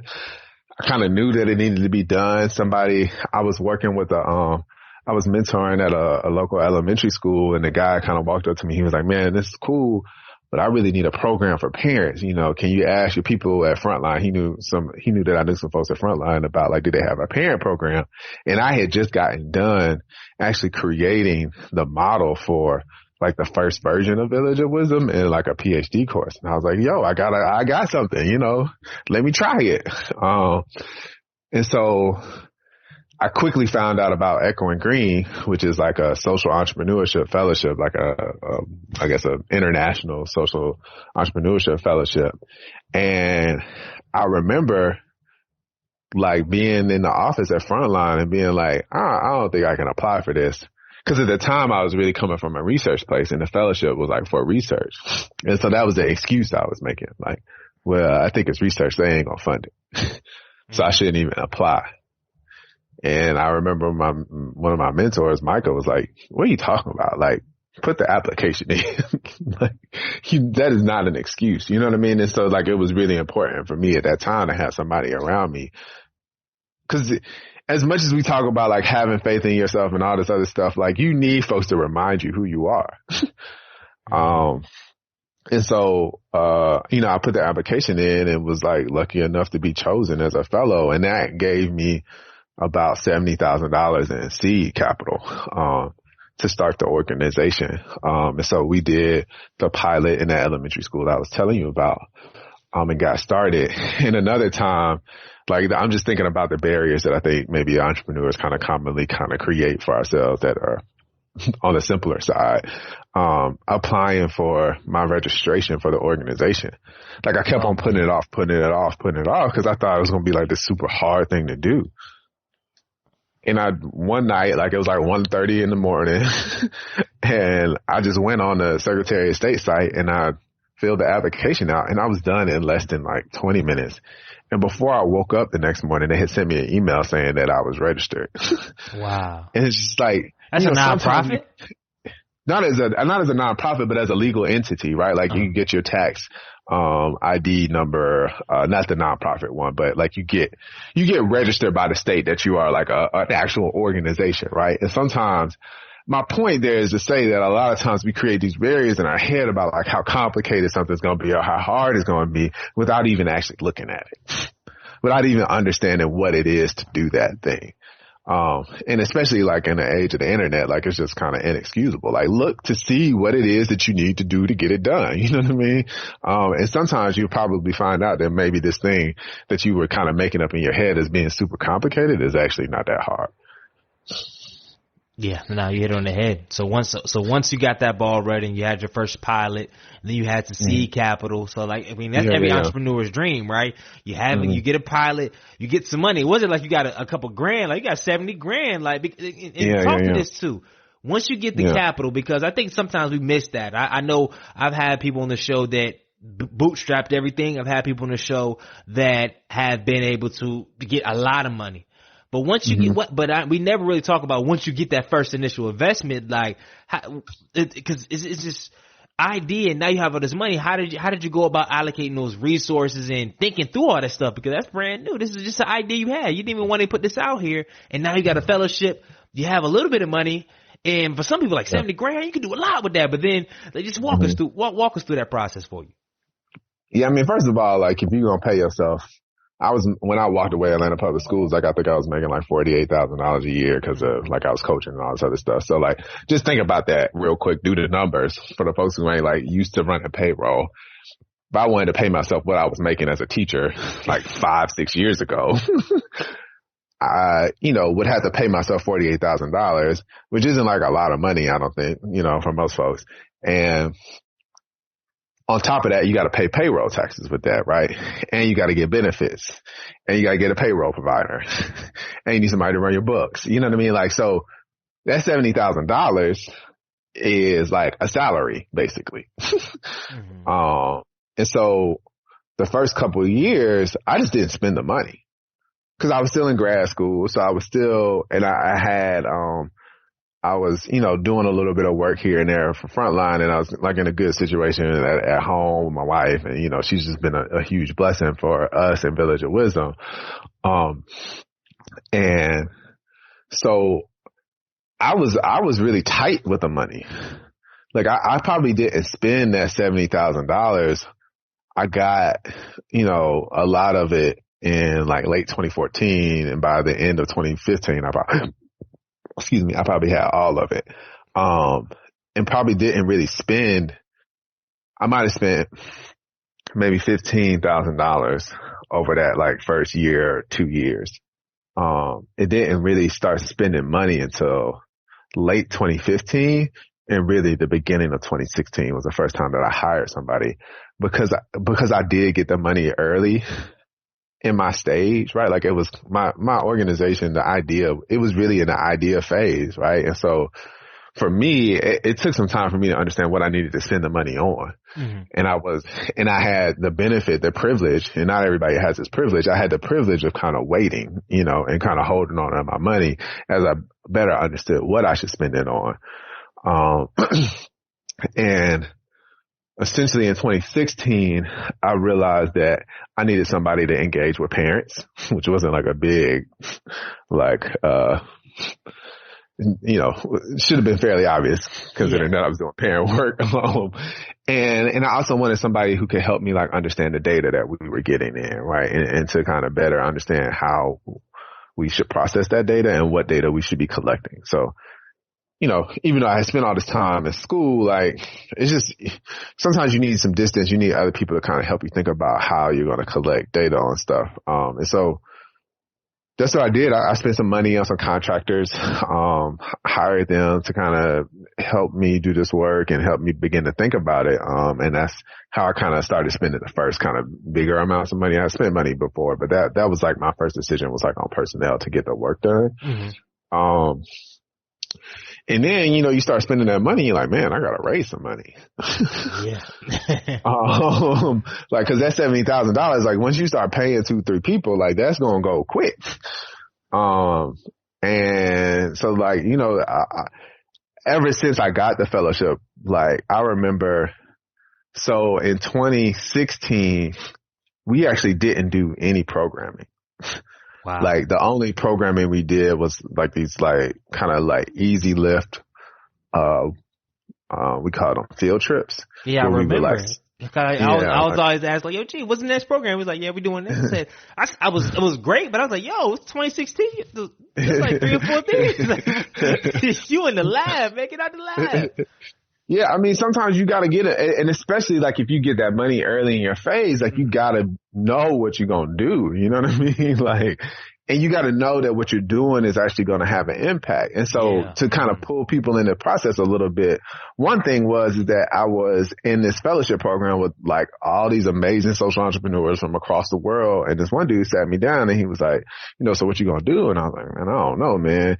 He's like, and I did know. I was like, I'm trying to run these workshops. I'm trying to get these parents through. Like, I'm getting it. You know, I'm ready. And he was like, how much money you got? And I was like, I got this money. Like, that's it. What you talking about? What you mean? How much money I got?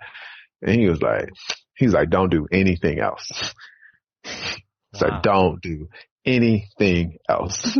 He was like, you got to raise money. Because if you don't raise money, then you won't exist. And if you don't exist, then you can't do anything. And that was like the first kind of time it hit me like, man, I don't have actually any money to extend this, and I don't have a lot of good leads on where to raise money from. And so a big part of 2016 was me trying to figure out how we were going to raise money. How were we going to stay financially solvent? And also, like, what was our program going to look like? And if you're doing stuff, especially if you're like a sole proprietor or you don't have a lot of staff, it was a lot to pull off those field trips. Yeah. You know what I mean? I could totally understand. It's not like you have an event coordinator to do logistics, can contact people to make sure we have good customer service, to make sure it's a lot. I get you.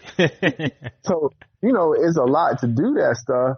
And if you're going to say you're going to do the field trips and you're going to do workshops on top of that, that would have been all of my time. And I would have been working 60, 80 hours a week. And I still wouldn't have been in a place where at the 2016, we would have been done. Because I wouldn't raise no money. You know, and so I really had to kind of figure out how we were going to raise money. And so we started doing some consulting gigs, kind of convincing people like, hey, we could do some work for you. Like, you're really trying to understand how to better reach your parents of color, or you want a better kind of tool for working with your kids of color, and you don't really know how to talk about race because we've gotten, you know, we kind of fast forward now and people are doing all these racial equity trainings in 2018, but I mean, as recently as 2016, folks were super lost. I think people are still super lost, but like people were just kind of barely talking about it 2-3 years ago. And what we actually did, the way we flipped it is that I really tried to build consulting engagements that were like research and development for our organization. So we were creating things for other organizations, but also kind of refining our contribution to the space in our field. And I'm beginning to understand like what people wanted to spend money on and how folks would spend money in the nonprofit space, because at the end of the day, like as a nonprofit, you're trying to get to some sustainability. So you need to figure out how you're not going to necessarily be getting money from foundations for the rest of your life, because that's just not the life you want to live. Foundations have cycles. You know, a program manager could leave or a grant manager could leave and you might not have them anymore. They could change their priorities and now you don't have that funding. So you really want to figure out a way to earn revenue. And that's what we were kind of doing. But we also kind of learned more about our organization, because as we were kind of creating these tools for other organizations, we were also kind of improving what we had internally. And so that was kind of like my like flip it kind of moment in Village of Wisdom, was trying to understand that.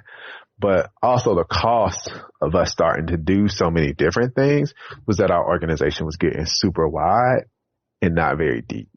And so that's kind of the lesson that we're learning right now, is trying to figure out how do we bring the organization back in. Because in 2017 and 2018, like we really gotten out there. Yeah, y'all been pushing, boy. I'm like, the fest, y'all got fest, capsules, apparel, photo shoots. Like it's exciting. yeah. So we got all this, you know, outward stuff, but like internally, like it does cause some strife, right? Because like people who are working with their families every day are like, you know, well, how does this serve our work? Or folks in the consulting space might feel distant from the people who are doing the brand work. And really all of that stuff should be working together. But what you can do as like you get desperate, which is kind of like what I did, is like got desperate. Like, okay, well, we need to sell these t-shirts so we can have a little bit of money. You know what I mean? Like we got to get these consulting contracts so we can have a little bit of money. We need to do this research grant so we can get a little bit of money. The thing is that you stretch your stuff and you stress yourself. And if you don't think about it intentionally, if you don't really plan how to kind of make all of that stuff work together, then you'll end up being super wide and folks are going to feel disconnected even inside of your own organization. And so we really been kind of struggling with that and trying to pull ourselves back together.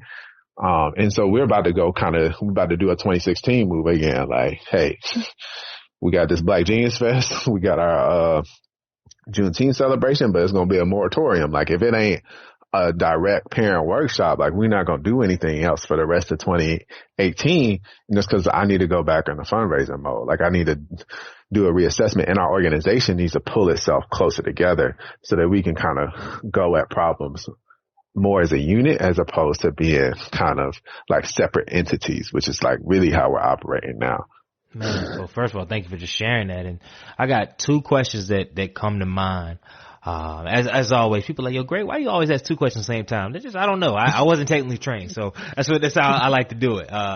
With certain guests, cause certain guests, I'm like, no, one question at a time, cause they can barely answer that one, but I know I can give you two and you'll hit them. The first question being, can you talk about, as you're about to go on one now, but that clear space, that whole year in 2016, which you, like, what was your mindset on making sure that was as positive experience as it could be when you weren't actually doing a lot of work? Like, you were doing a lot of stuff internally, but it wasn't really manifesting. And the reason why, because I know there might be some entrepreneurs out there that are maybe resetting their brand, starting something new, or just taking a pivot or taking time off. And a lot of times when we think about time off, we think about inactivity, not doing nothing, laziness, and half the time, no, that's not really the case. But speak about how your mindset can be to stay positive, to stay encouraged, and keep moving forward when you take a lengthy time off. And then the second question would be to those entrepreneurs that are listening, like, I wish I had 70 grand. He talking about he need to raise money. He got 70 grand. If I had 10 grand, I'd be doing X, Y, and Z. Could you speak to that person there? Yeah. So, I mean, dealing with the first part, for me, it wasn't like, I guess I didn't have a whole lot to stay positive about because I understood, like, if I need somebody to work with the parents at the very least, and I probably need somebody else to kind of help me with the strategy work. And there's another person that's needed to kind of handle the books and the bookkeeping and kind of make sure that because the thing is the second that you get something like $70,000, folks are going to start looking at you. And then you got to remember what we do. We're a Black organization doing anti-racism work in a country ran by our current president. So if you don't think like we have scrutiny, if you don't think people aren't wishing on our downfall, like you don't have probably a very full world view, right? Like, so I knew that our stuff had to be tight, right? And so it's not like, I could have figured it out and we could have finagled some stuff, but our books wouldn't have been up to date. Like, I wouldn't have been able to pay a bookkeeper. Like, we wouldn't be able to pay have our taxes done, right? An audit of your organization costs $10,000. Like, I think the thing that kind of kept me in that moment was like, I don't know enough about what I'm doing right now and what I need to be doing, because there's one thing of knowing like how you're going to impact the culture and how you're going to impact your people. And that's, your nonprofit work. It's another thing to know how to run that nonprofit. Especially nonprofit. Yep. And nothing that I talked about. And even in the business space, like, you got to know what it means to kind of get a first and a second round investor, like what your pitch deck is supposed to be, what kind of like payback periods you're going to have, what kind of loan did they give you, what does that investment, like, you need to understand all of that stuff of your space. You know what I mean? Because at the end of the day, like, you're responsible for that stuff. And if you don't know that language, if you don't know how to talk about it, if you don't know what it is, then you're not going to go anywhere, because people are going to ask you questions. And you probably been in these conversations where like an investor or a funder talks to you and they want to know right now, what's your budget? And it ain't no like, oh, well, I'm thinking like 125, but really you need to be able to say, hey, we're looking at a budget of $350K and next year we want to expand to 450. And then if they ask you why, you need to say like, well, our salary expenses are running probably close to $180,000. Our program expenses are close to 60, and then we have another overhead of about 20,000. Like, you need to be able to run that stuff off the top of your head. And if you can't, those people start looking at you crazy, because you can see. I don't know if you've ever had this conversation, but you're talking to that person and you can see that they just stop paying attention. Oh yeah, like but luckily I'm not necessarily in that space, but I've interviewed people and I know people personally that are in the spaces of revenue, and it's like, nah, you need to have that, because the other people that want money, they have that, so it's like to continue on that gravy train, continue having those resources. Nah, you need to know that. Yeah, so you got to know that, and that's what kind of kept me in that moment. It's like there's just so much stuff I need to know. Like there was nothing. Yeah, I got a PhD. Yeah, I did all this teaching and chemistry and all that other stuff, but that ain't got nothing to do with running a business. You know what I mean? And so that was a lot of like what I was understanding and learning, and I was also trying to figure out how to communicate our work to the world. Because the other thing is like, I'm largely going to ask rich white folks for money to do anti-racism work for black families. Mm-hmm. And really how we understand nonprofits in this space is like through charity, meaning that like we think we should do this work because we feel sorry for people and we need to give them something. We don't think about it as like these individuals actually deserve this and a whole lot more.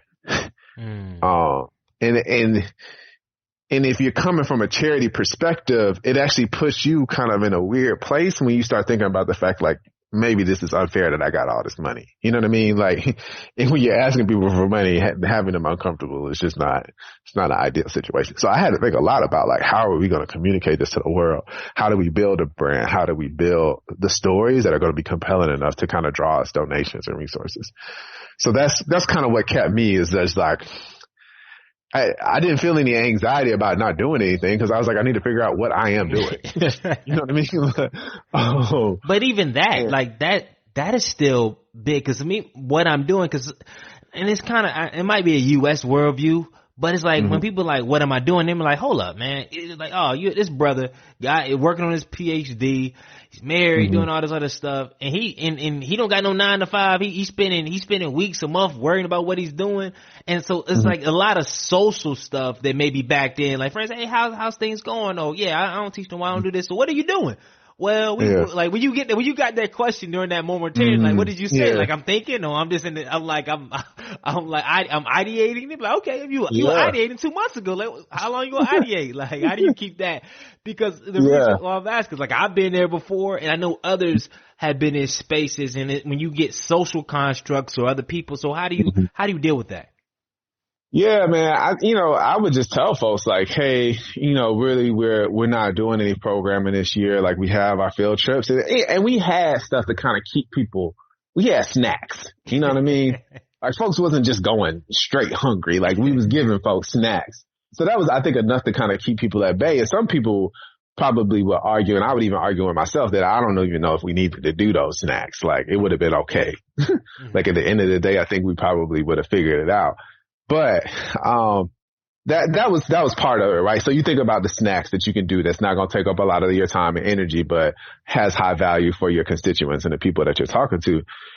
And then, for the people who are close to you, like they understood, like the people opinions that I really care about, they knew what I was doing because they knew the work. You know what I mean? Like, and you got to ask yourself, is the people who are asking you this question who don't understand what you're doing, do they even understand what this is all about? Because if they don't, then why do you care about what they're thinking? Like if I had that conversation with you, Greg, I'm pretty sure you would be like, oh yeah, I get it. Like I had to go through this. You know what I mean? Yeah. Like when I'm talking to Micah or when I'm talking to Rhonda or I'm talking to any of like my people who do this work, like they weren't like, oh, when you gonna get it together? You know what I mean? Like that's just not how they push. The push is, okay, well, let me see where your strategic plan at. Let me see your budget. You know what I mean? Like what have you been working on? Cause they know what those products are, right? It's not like you don't have products. It's just that the normal everyday person who isn't like doing this entrepreneurship stuff isn't really kind of appreciating that, right? Because their work is a different type of work. And there's nothing wrong with that, but you have to really ask yourself, it's just like if you were a mathematician and somebody come in and they like, why are you messing with all this math right now? Like Einstein ain't trying to explain that to somebody who off the street. But if, Copernicus or, some other scientist come in there, he like, yo, let me tell you, like, it's crazy. You know what I mean? Because it's just a different language. So for me, that's what it was. And the other thing, and I'll just say this real quick is I remember that there was a white entrepreneur in the space who was basically being bankrolled for 2 years. So he was getting paid to just plan and project plan. And they had already set up the money that he was going to use once he got done with the planning phase. And so I saw that, like I saw how that privilege was working. And I was like, I'm not gonna beat myself up when this person is like you think I had a gravy train? Like you have no idea how much money they're moving. You know what I mean? Like, so I think the other thing is like we start to get real critical of ourselves. Like, well, man, I can make something out of nothing and all this other stuff. And that's cool. Yeah, you can. But I also want you to understand that the way that money works in this country is that you're probably putting too much pressure on yourself and you probably need to be asking for more money. Mm-hmm. And at minimum, if you have the privilege of having time where you can create and just think about things and work, then utilize it and not beat yourself. Cause it's not like, okay, I'm taking too much time. Like you said, I know people that have startups that didn't make money for 4 or 5 years, like did not make money for 4 or 5 years. And they had that time to play around on assortment of different ideas, had time to just do a lot. And a lot of them, it wasn't like they was beating the pavement every day. Some of them were not. They were spinning bread, but that's neither here nor there. But, well, and the other thing I would add to that, Greg, is that a lot of times, these are the conversations we don't have. Folks get planning grant money. Like a lot of times, like we are in this rush to do work, to make impact. And what we don't understand is that a lot of times folks will get hundreds of thousands of dollars to do planning. And maybe you can't get a full out grant like that, but if you put that in there, you say, well, hey, I'm gonna put $6,000-$7,000 in here for time just to kind of create this plan, the strategy, right? And then, or to further develop it. And then I'm also gonna put some money here to evaluate it, right? Like a lot of times we don't even think about that because we just like, oh, well, all this money gonna go out the door directly to this thing that we're working on. But at the end of the day, now you don't have any documents. You don't have any proof of what you've done. You're trying to go back to another person and tell them like how dope it was, but you don't actually have any proof of how dope it was because you didn't pay for that. You know what I mean? And so like a lot of times, like, my advice to a lot of folks that I work with and who kind of been coming up behind me is like, make sure that you account for that stuff. Make sure that you put that stuff in your budget because people aren't going to look at you crazy a lot of times when you put it in your budget because they think that that's savvy. And a lot of times if you don't have it in your budget, that's when they're going to be like, well, I don't know how this is going to work out because how are you going to pay for this? What are you going to do? How are you going to show me that this actually works or means something? Nah, man, that's you throw some jewels, man. So, with that being said, as we kind of transition and get towards the end of the show, we know we have our rapid fire round, but I have a couple more questions before you can get there. First, what do you think the future is going to look like for Village of Wisdom in like, say 2019, 2020? Like, what does the future in your eyes look like? I mean, knowing what you know now, cause I know that's a big question and a lot of things may change, but what would you envision the future would look like for Village of Wisdom? Yeah, I mean, so we really want to kind of get back to the roots of like what we said we were going to do, which is like support parents as they become advocates for their kids in schools and to create more equitable learning environments. And so that means that we need to figure out ways to put parents in positions to be voices that are heard and respected.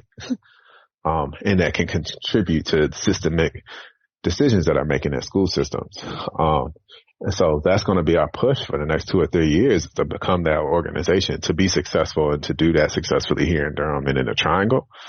And simultaneously, what we're also doing is creating, electronic tools or database tools that help parents tell these stories. So we have a partner called Discriminology that does technology work for it. And they visualize, school equity data. And so we've been working a lot with them to create, an ecosystem, a platform, a software as a service tool that really allows people to get key KPIs, key performance indicators on how racial equity is working in schools. And then on our side, we're really trying to understand how we communicate that to parents and make sure that they can kind of understand that language and make that language simple enough to where they can use it in their advocacy efforts. And so what that does is, one, it kind of helps us get to our ultimate goal, right? Which is like removing the achievement gap and making sure that kids understand, get a better, more equitable learning environments. At the same time, that's our software as a service project product that's technology based really allows us to attract some passive income and really help us find a way to greater financial sustainability. I got that. And how could you break that down? So say for instance, because I can understand that 80%, but as a parent, so say for instance in 2019, I'm a parent for elementary school, I got an elementary school kid, and I want him to understand more of himself and all that good stuff. And I want to become a better parent to him as well, because I mean, it's just not on him. It's a tandem team. What would that look like in a school or using that tool? I know that's like you're forecasting, but potentially what would that look like? I'm just trying to just in my head envision what that suite would look like. You said, okay, would it look like tutorials, classroom? Would it look like what do you think that would look like? Yeah, so basically our services right now are kind of separated into 4 different areas. The first one is like parent trainings around advocacy and also kind of increasing the number of positive messages that your child hears about their racial identity or their blackness, right? So Black is beautiful, Black is smart, and really pushing parents to think about how many times they hear negative messages about that and being able to provide to balance that, right? So if they hear those negative messages 6, 7, 8 times a day, that means that you got to give 8, 9, 10 positive messages to outweigh it, you know? Mm-hmm. So our workshops kind of look like that. And then the other side of our workshop is really thinking about how do we begin to kind of get parents to understand what's going on in schools. So some people who are close to education and kind of pay attention to this stuff probably know these numbers. But Black kids can be 3, 4, sometimes 6 times as likely to be suspended for the same things in school as their white counterparts. So what that looks like is like if you have a cell phone, I got a cell phone, but then my friend, the white guy, got a cell phone. I'm gonna be suspended maybe 3 times before he gets suspended once. And so I think a lot of times parents don't necessarily understand that or know that about the data, right? We think, oh man, these kids just acting bad and all this other stuff. It's like, no, like they're actually experiencing more extreme punishment or harsher punishments for the same things. And what that means is because of how we do punishment in American schools is that the kid is being removed from learning, right? And so they're losing learning hours. And so then their performance drops, like understandably.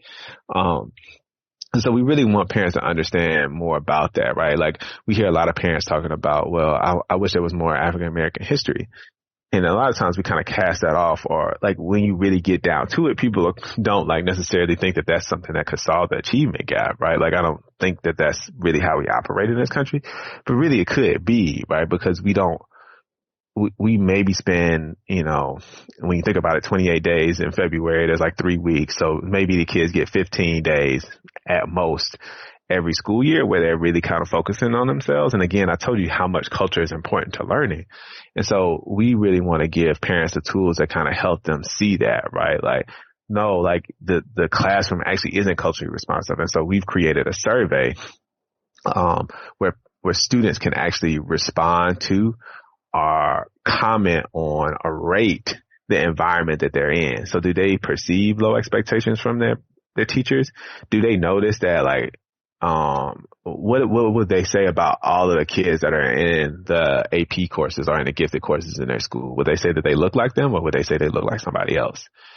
And which kids are more likely to respond in that way? And so we're going to visualize that data and then work with parents through our trainings and workshops to be able to kind of advocate using that data, right? And so now they're going to the school board meetings, or now they're going to, most schools have school improvement plans, right? Now they're going to those school improvement plan meetings and saying, like, what I need you to change is I need you to change how frequently the classrooms or the lessons in this school actually reflect the kids that are sitting in the classroom, right? So we spend all of these units to learn about, Christopher Columbus, but kids don't know who Marcus Garvey is, right? Like, and we wonder, like, why they don't feel connected to the work or to what they're learning. And so we're really pushing for parents to be able to kind of make those types of advocacy kind of claims and also like find their own understanding of that, because inherently a lot of parents understand this stuff, but a lot of times I think they feel like there isn't data to substantiate it, and I think there is. And so we're trying to create that data, and allow and support parents as they use that data, kind of advocate on their own behalf. Got you, man. That's it's definitely needed work. because when we think about advocacy, just even from a political perspective or in general, the word advocacy, for some reason, when it comes to my mind, it thinks of the ultra involved parent or the ultra involved person on an ideal. Yeah. Those are really sometimes the only people that advocate. The only issue is that there's some pressing needs of this country right now that we need more people involved in the advocacy piece. But when you if it no use to come to the table if you don't know what you're cooking. It's like, okay, if you come to the table. So this is kind of will be able to break down, because we hear all the time, we need more people at City Hall. We need more people at PTA. We need more people involved. But when you get there, if they don't really actively know what they can, what to suggest, what it looks like, what the data is to really put some value to it, then there's no need for them to even be there, to be honest. Yeah. No, I mean, it's definitely difficult, you know what I mean, when folks don't know. And the other thing that it does is it makes people more likely to do that, right? Like when they see those numbers, when they understand what's going on and they know how to affect change, then people are more likely to impact it. And you see, like, I've seen at city council meetings, or I've seen at school board meetings, when a parent speaks and they talk about a situation, like how quick they are to try to assuage that parent or to try to, mediate that situation. So they understand the power of the parents. But it's a thing where the parent has to kind of know, you know what I mean? And a lot of that stuff is just like, I mean, I've been studying this stuff for a long time now. Like, it's not like it's easy to access. Like, I think the other thing is like people like, oh, well, they should just do that. It's like, no, that's not. People spend a lot of time to figure this out. And essentially what we're trying to do is remove the amount of time that parents have to do it and make it easier so that they can do it, because folks ain't got a lot of time. A lot of our parents don't have a lot of time. Hey, man, because I think sometimes due to the internet, we see all these graphs, all this data. I'm like, oh, you can just look it up, but somebody got to create that data. And there's no data out there. It's like, who's creating these graphs? Who's creating these things? Who's doing the research to get that data?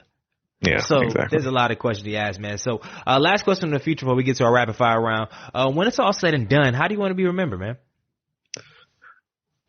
I think we talked about this before. I mean, I just want to be remembered as somebody who cared about his people, who put his people before himself, and recognized that in and of itself was loving himself, right? Like, if I take care of my people, then they will take care of me and they'll take care of my future generations, right? Like that's to me, that's like how I invest in legacy is to make sure that we're in a better place than when I was born. And if that's what I can be remembered as, is like somebody who cared and like tried to, like, above all, like, thought about like what does liberation for Black folks look like and press towards that with like all of his energy and all of my being, then like that'll be love. Like that's enough for me. Man, I appreciate it. That's deep, man. So as we conclude, man, I got a rapid fire round, man. I got 5 rapid fire questions. Hopefully get rapid fire answers, man, and we get out here. You ready, man? Mm-hmm. Yeah. What is the best piece of advice that you have never received? That's your rapid fire question?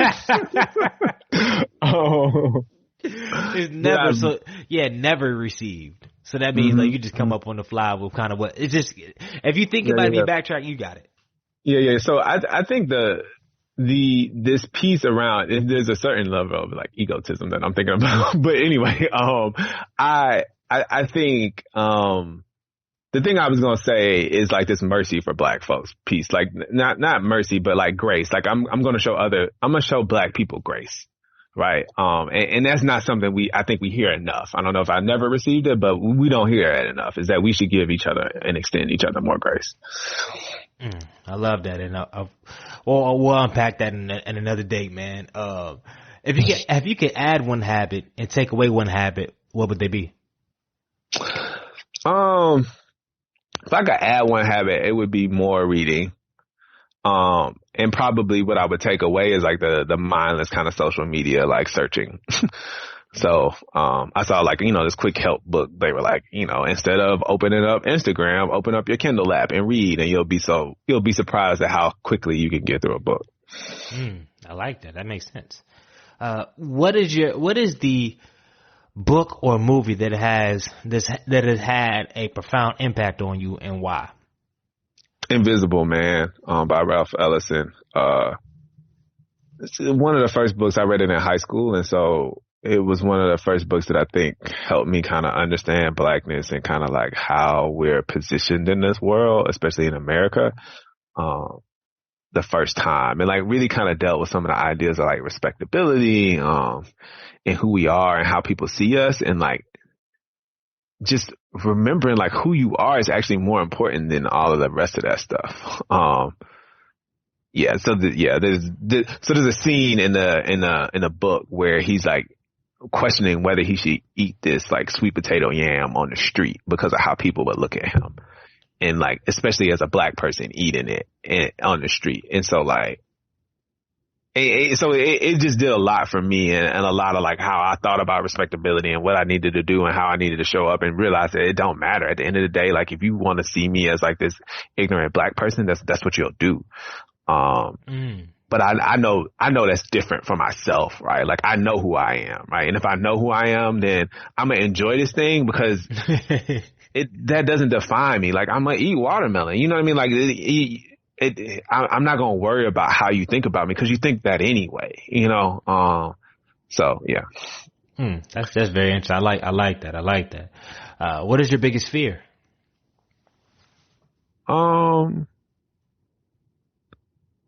I mean, I think my biggest fear is that I would become like unhumble, detached, you know. I go Yeezy, like,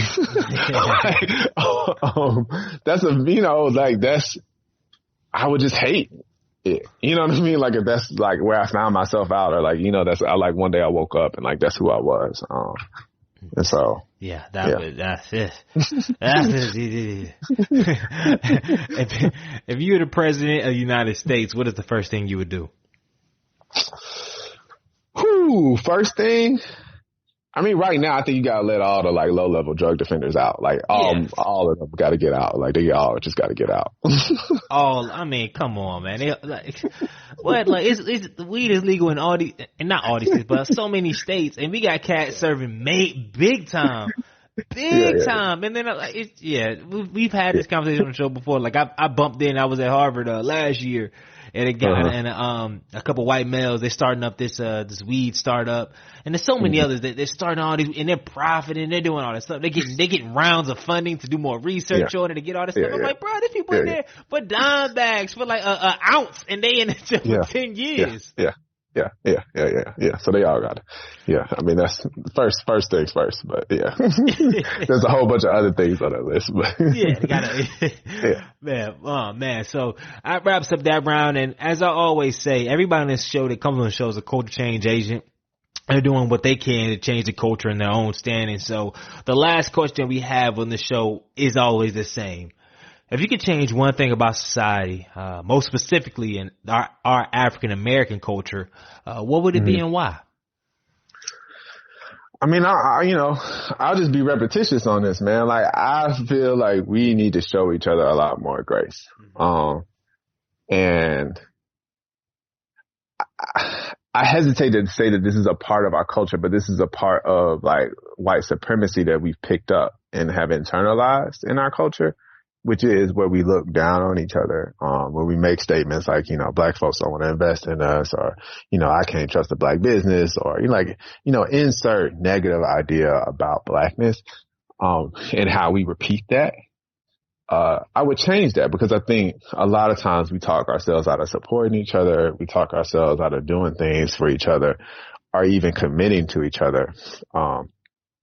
And it really separates us. Like, one thing I think that people say, like a lot of times I've heard parents say is like, well, I ain't gonna let my kids hang out with them ghetto kids. And it's just like, who are the ghetto kids? Like, you know what I mean? Like, what are we saying about each other? Like, and like, are those kids really that bad? Right? And if they are, then what are we actually doing to kind of make sure that they're growing up in a situation where that's not how they're being shaped? Because it's not like a kid comes out of the womb like that, right? Like, they're learning certain things. And the reason why our kids learn certain things like that is because of stuff like redlining. Like, we didn't have some of these issues until people started building like highways through major black parts of town, like 147 here in Durham, or, you know, the riots that they had in Kansas City, or how they burnt down a whole community in Wilmington, or how they bombed the Black Panthers in Philadelphia. Like, you don't have to say like, oh,